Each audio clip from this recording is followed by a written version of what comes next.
This from 5 billion naira to 10 billion naira for presidential campaigns. I mean, what does it really say to you? When it comes to healthcare, there is no upward review. When it comes to education, there is no upward review. Now there is upward review for election budgeting for 5 billion to 10 billion for the presidency. Then from 1 billion to 3 billion for governorship. What kind of country is this? Upward review for all these things, whereas education and healthcare is always downward review. So we'll listen to the analysis and the commentary on the upward review, meaning the new Electoral Act have increased the amount of money they give to the presidency and the governors for campaign. So let's listen and get educated and get the analysis of this electoral reform. This electoral reform that was done this time around this year, it seems is a disaster and is to favor the legislative and the executive and those in the government. That is why the president quickly signed it into law. Anyways, he didn't even waste time. Within 12 hours, abi 4 hours, he just signed it quickly. Anyway, let's listen to this educative, informative, and entertaining interview. We'll see you on the other side. If you've not subscribed to our channel, man, what are you waiting for? Subscribe to our channel for breaking news, current events, and the rest. See you at the end of Was this saying interview. that look, this was a provision from 2022, and then when you look at the inflation rate, then that's 5 billion is not justiciable. But the question we keep asking them, and we have made this presentation to them several times, and that is to tell you that look, their decision is not being backed by fact, statistics, or data. See, look at it this way. You gave a blanket for a governor. You gave a blanket 5 billion, 10 billion to the president. So let's ask ourselves a question. What's back? The governor 1 billion to 3 3 billion. billion. To 3 billion. Yes. Now, what gave that statistic? How did you arrive at 3 billion? Because look at it this way. Kano have like about 44 local governments. Bayelsa have 8 local governments. So Bayelsa is going to campaign. Governor, if you are campaigning in Bayelsa, you are going to campaign with 3 billion. Someone in Lagos is going to campaign with 3 billion. Then what data are you using?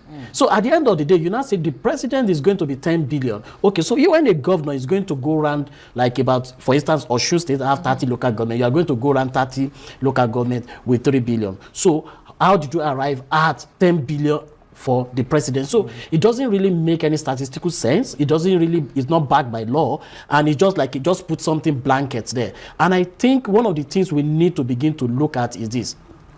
When a president is going to contest an election, you are going to contest for an election as the president, and then you say, look, you must not spend more than 10 billion. Now, your salary in 4 years is not up to that 10 billion. I mean, it doesn't Where really do you expect him to get the money from? So even if he is able to get the money, that means you can look at it just pure commerce. You can't spend that much and then go and lose. So what it means is that that needs to be reviewed, backed by facts. So why can somebody in 4 years spend more than what he cannot earn?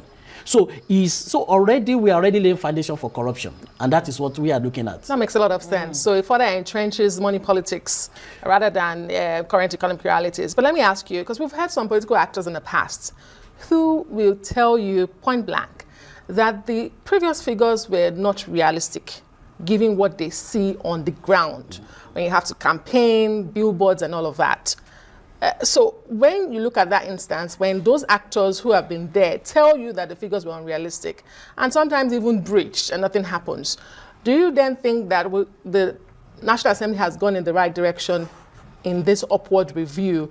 And then the flip side would then be, do we then have the capacity as a country, as an electoral body, INEC, to checkmate these spendings?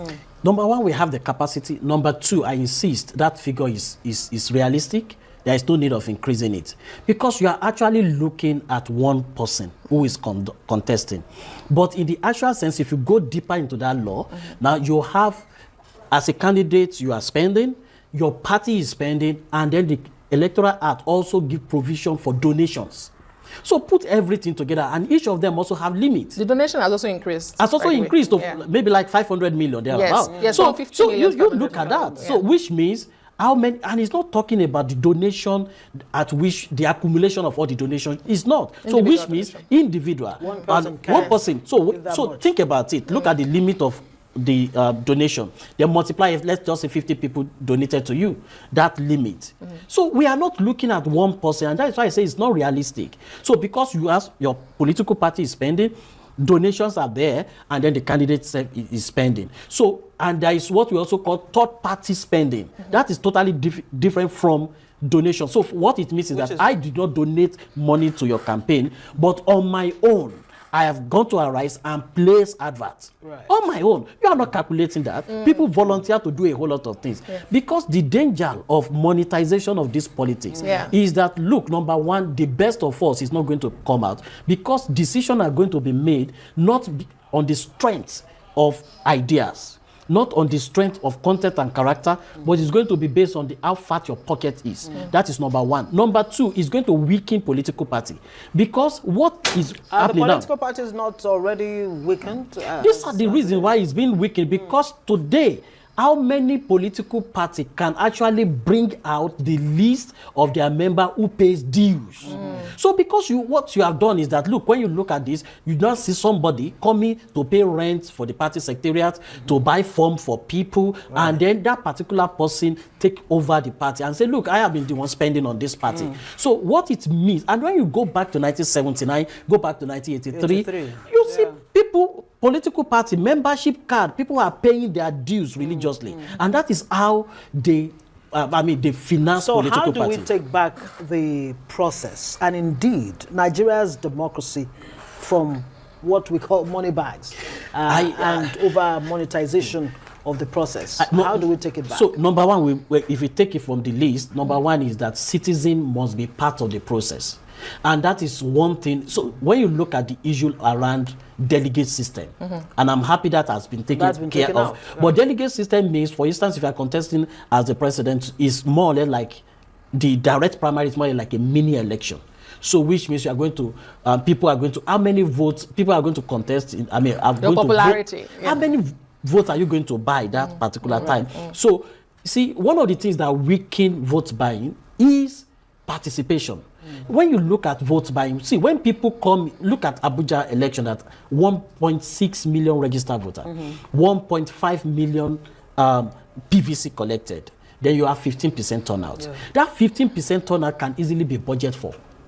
So what you need to do is that when people, just imagine like about 60% turnout, how many votes do you want to buy? So citizens must participate. However, when the votes are being commercialized, when politics are being commercialized, it also sends a psychological signal to citizens and say, look, it's already bought. Why do I need to waste my time?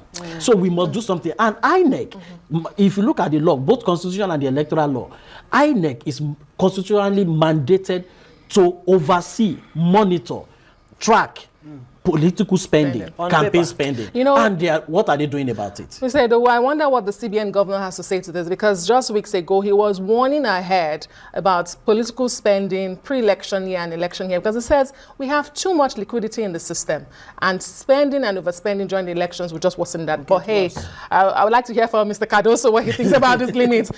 So guys, you have heard it all. There is a fundamental issue. There's a fundamental problem in Nigeria electoral system. And this electoral reform supposed to solve it. It made the matter worse. Anyway, in God we trust, though. We put our faith in God. 2027 is far. Let's see what God will do. Because what God cannot do does not exist. So let's see what pan out. Because we, the masses, the only place we have our hope is on God. Only on God we trust. See you on the other side, guys. Bye.